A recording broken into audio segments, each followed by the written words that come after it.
भैंसों के गोबर पर टैक्स आयद करने का फैसला कर लिया गया है। जराये के मुताबिक फी भैंस 30 रुपए यौमिया गोबर टैक्स वसूल करने की तजवीज ज़ेर गौर है। के लोगों के ऊपर जी गोबर टैक्स भी आयद होने जा रहा है। गोबर कलेक्ट किया जाएगा भैंसों का। तो पाकिस्तान अब भैंसों पे गुजारा करेगा, मतलब कि भैंसों ने गोबर कम किया तो मुल्क की तरक्की नीचे जाएगी, भैंसों ने गोबर ज्यादा किया तो मुल्क की तरक्की ऊपर आएगी। अब ये नहीं पता कि ये सिर्फ भैंस पे लगेगा या कट्टे पे भी लगेगा। टैक्स वसूली में 600 अरब का खसारा है, तो नए तरीके निकाले जा रहे हैं। गोबर पे टैक्स लगा दो। अच्छा, ये बहुत जल्द आपकी सांस लेने पे भी टैक्स लगाएंगे। अभी ये 1000 अरब पता है कैसे कमा रहे हैं? जो पेट्रोल की और डीजल की प्राइसेस बढ़ चुकी हैं, पाकिस्तान की आम आदमी को, आम अवाम को नाज़रीन दफन करके रख दिया गया है, मलिया मेट करके रख दिया गया है। बेड़ा गर्क हो गया पाकिस्तान की आम अवाम का, और यहां से एक आम शहरी नाज़रीन अगले कई दहाइयों तक सर नहीं उठा सकता। गोबर कलेक्ट करने के ऊपर पैसे ले रहे हैं। अब सोचिए कि अगर ये टैक्स इन्होंने आम इंसानों के ऊपर लगा दिया तो फिर क्या सूरत हाल बनेगी। जो भी वॉशरूम जाएगा वो पहले कोई टैक्स देगा हुकूमत को, उसके बाद जाएगा। तो जंग क्या खाली पाकिस्तान के लिए लग गई है? इंडिया भी इसी खित्ते में पाकिस्तान के बिल्कुल साथ, वहां भी पेट्रोल पाकिस्तान से बहुत सस्ता है। ये साथ आपके अफगानिस्तान है, अफगानिस्तान में पेट्रोल पाकिस्तान से बहुत सस्ता है। भैंस उनको गोबर भी दे, उस गोबर से वो गैस या एनर्जी भी बनाए, और टैक्स भी उसके ऊपर उल्टा भैंस देगी 30 रुपए फी भैंस। अब गोबर टैक्स जो है वो पंजाब के अंदर गल्फ स्ट्रीम के ऊपर सफर करने वाली जो बीबी हैं वो देंगी। अब जंग लगी हुई है, पेट्रोल प्राइसेस बढ़ी है भाई, ये इतनी नहीं बढ़ी दुनिया भर में जितनी आप लोगों ने बढ़ा दी। ये इस रीजन की मेरे ख्याल में पता नहीं दुनिया में सबसे ज्यादा इन्होंने ये प्राइसेस को एकदम ऊपर लेकर 140 रुपए कहां पर पेट्रोल बढ़ता है, कहां पर होता है ये? कहने का मकसद ये कि उनका जो गोबर है वो आप लेके जा रहे हैं उठा के, और ऊपर से उनको आप पैसे देने के बजाय उनसे पैसे ले रहे हैं कि जनाब आप पैसे भी हमें दें और गोबर भी दें।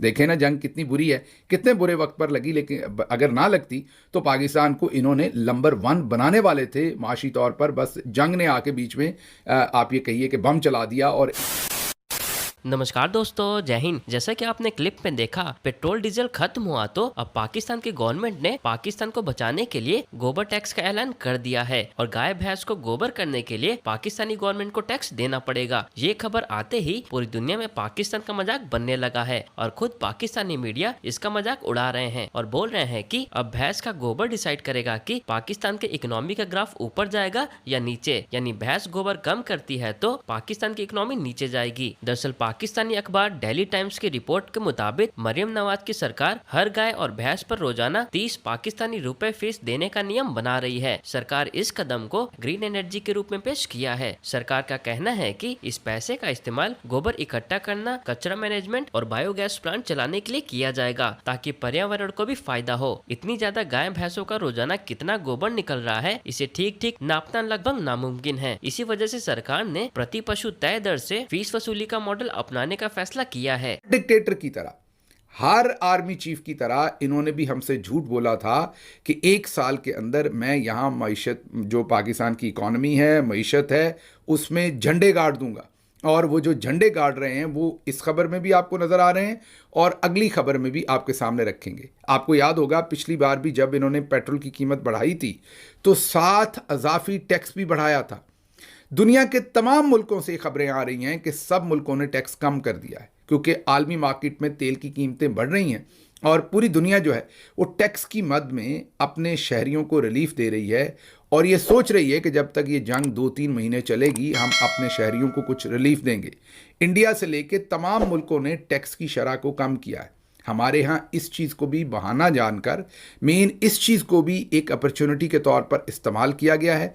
जैसे मैं आपको बार बार अपने व्लॉग्स में बताता हूँ कि हर क्राइसिस इन ख़ानदानों के लिए अपॉर्चुनिटी है। सैलाब आता है तो इनके अजाफी पैसे बनते हैं।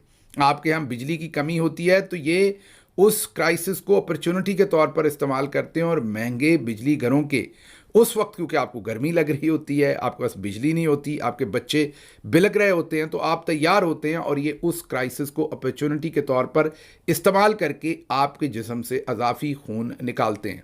अब भी वही हुआ है। एक तरफ तेल की इंटरनेशनल मार्केट में तेल की कीमतें ऊपर गईं, फिर नीचे आईं। इन्होंने तेल की कीमतों में वो इजाफा किया और साथ 20 रुपये अजाफी टैक्स भी, और आज दोबारा 137 रुपये 23 पैसे इजाफा कर दिया। उस इजाफे के बाद इस इजाफे की अब ज़रूरत नहीं थी। पहले ही पाकिस्तान जो खित्ते के अंदर मुल्क हैं उनके हिसाब से जो अब परसेंटेज सामने रखें तो पहले ही ज़्यादा इजाफा कर चुका था। लेकिन आज ही फॉर्म 47 के अर्दली प्राइम मिनिस्टर ने कहा कि मुल्क की काया पलटने वाली थी। हम तो आपको हैरान कर देने वाले थे कि जंग लग गई। उन्होंने कहा अगर जंग ना लगती तो हमने तो मुआवजा कर देना था, इकॉनमी को उठा देना था, अच्छी खबरें, अच्छे दिन आ जाने थे। मतलब जो 4 साल से इनसे ना हुआ, बल्कि जो पिछले 40 साल से इस ख़ानदान से ना हुआ, वो अब ये करने ही वाले थे कि जंग लग गई। अब पंजाब में गोबर टैक्स लग रहा है। जी हाँ, मरियम नवाज साहबा ने यह फैसला किया है कि उनके यहाँ अभी हतमी तौर पर यह पास नहीं हुआ बिल, लेकिन ये तजवीज़ सामने आ गई है कि सुथरा पंजाब अब गोबर से बिजली बनाएगा। ये बड़ा इंटरेस्टिंग खबर है, इसको ज़रा गौर से आपने सुनना है। तो फी भैंस, जी हाँ, भैंस छोटी है, बड़ी है, रावी नस्ल की है या नीली बार नस्ल की है, ये भैंसों की नस्लें होती हैं, वो साहिवाल नस्ल की है या किसी और नस्ल की है, उसके ऊपर 30 रुपये फ़ी भैंस जो है वो टैक्स लगेगा गोबर का। अच्छा, अब आप हैरान होंगे कि एक तो भैंस गोबर करे, फिर गोबर दे, फिर उस गोबर से ये फ्री में गैस बनाएं या जो भी इन्होंने एनर्जी बनानी है वो बनाएं, और ऑन टॉप ऑफ दैट भैंस बेचारी जो है वो इनको टैक्स भी दे। जब भैंस देगी तो मतलब भैंस का मालिक देगा, लेकिन किसी ना किसी तरह से निकालेगा तो वो भैंस में से ही, जैसे आप में से ये सब कुछ निकालते हैं, आप भी तो आगे भैंस में से ही निकालेंगे। भैंस को फ्री में तो आप चारा नहीं खिलाएंगे, टैक्स उसका फ्री में नहीं देंगे, आप उसे कहेंगे ज़्यादा दूध दो। ये तो मैं ज़ाहिर है अज़रा तफन्नन कह रहा हूँ, वो बेचारी तो उतना ही दूध देगी जितना देगी। तो या ये भैंस में से निकलेगा या ये गरीब आदमी जिसकी वो भैंस है उसमें से निकलेगा।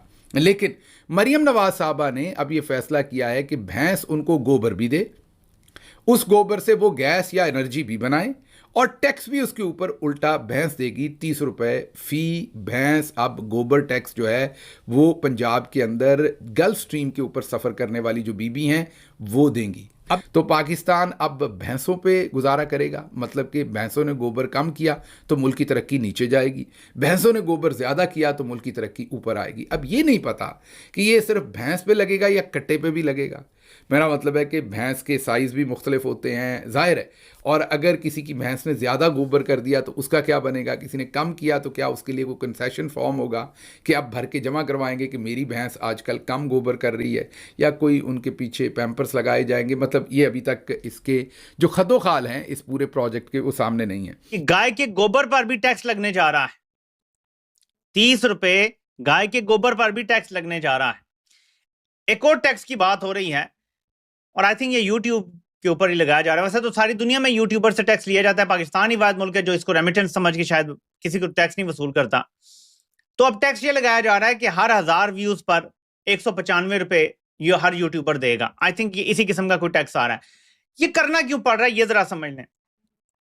पाकिस्तान को अभी तक जो माली साल चल रहा है 600 अरब रुपए से ज्यादा का खसारा है टैक्स के वसूलियात में। टैक्स वसूली में 600 अरब का खसारा है, तो नए तरीके निकाले जा रहे हैं। गोबर पे टैक्स लगा दो। अच्छा, ये बहुत जल्द आपकी सांस लेने पे भी टैक्स लगाएंगे। अभी ये 1000 अरब पता है कैसे कमा रहे हैं? आप जो पेट्रोल लेते हैं ना, उसके ऊपर जो पेट्रोलियम डेवलपमेंट लेवी लेते हैं ना, ये उससे ये 1000 अरब आपसे निकाल रहे हैं। 1000 अरब निकाल रहे हैं आपसे। इस 1000 अरब से मैं अगर रफ तरीन एस्टिमेट आपको बताऊं तो इस 1000 अरब से तकरीबन 50 ऐसे अस्पताल बन सकते हैं जो शौकत खानम अस्पताल कैंसर का या उससे बेहतर हो सकते हैं। विच मीन्स पंजाब के 36 अजला हैं अगर, तो हर जिले में, सिर्फ पंजाब की अगर बात कीजिए, वैसे तो पंजाब की नहीं करनी चाहिए, मैं सिर्फ आपको बता रहा हूं पर्सपेक्टिव में रख के, वरना पंजाब में कुछ ज्यादा जरूरी नहीं है, लेकिन पंजाब के सारे अजला में हो सकता है, और बलोचिस्तान के सारे दूर दराज इलाकों में कैंसर का टॉप अस्पताल बनाया जा सकता है। इतना पैसा ये आपसे निकलवा रहे हैं। लेकिन किधर पैसा लग रहा है? इनके लल्लो तल्लो, इनके जहाज आ रहे हैं, इनके जहाजों के पायलटों को भी डॉलरों में तनख्वाहें दी जा रही हैं आपसे पैसा निकलवा के, और अब ये और आपके लिए एटम बम गिराने जा रहे हैं।